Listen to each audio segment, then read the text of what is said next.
যারা সিগারেট খায় তাদের সাথে ভালো ব্যবহার করুন, কারণ বেচারা বাঁচবে আর কয়দিন।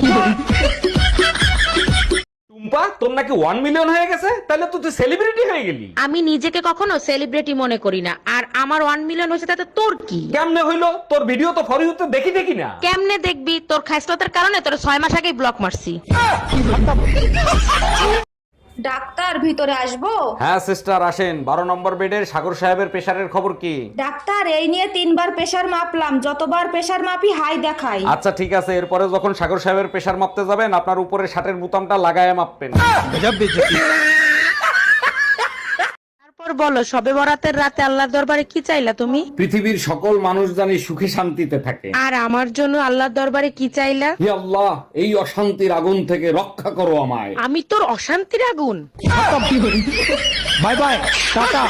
ম্যাডাম, আমার চাকরিটা হবে তো? আমার চাকরিটা খুব প্রয়োজন। হ্যাঁ অরুণ সাহেব, এই চাকরিটা আপনিই পাবেন, কারণ আপনি বিবাহিত। আচ্ছা ম্যাডাম, আপনি শুধু বিবাহিত ছেলেদেরই কেন চাকরি দেন? কারণ বিবাহিতরা বেজ্জতি সহ্য করতে পারে আর বাসায় যাওয়ার জন্য ব্যস্ত হয় না।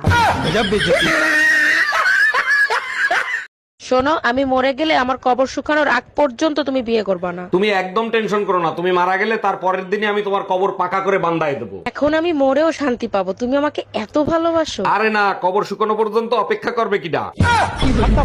এই নিস্তালা রত্না ভাবির সাথে তোমার কি সম্পর্ক? সম্পর্ক? আমি তো তোমার ছাড়া অন্য কোনো মেয়ের দিকে ফিরেও তাকাই না। তাহলে রত্না ভাবি ভাইয়ের সাথে ঝগড়া করার সময় এ কথা কেন বললো? আরে বাবা, কি বলছে সেটা তো বলবা। যতদিন উপরওয়ালা আমার সাথে আছে ততদিন কেউ আমার কোনো ক্ষতি করতে পারবে না। আরে গাধা, উপরওয়ালা মানে আল্লাহর কথা বুঝাইছে।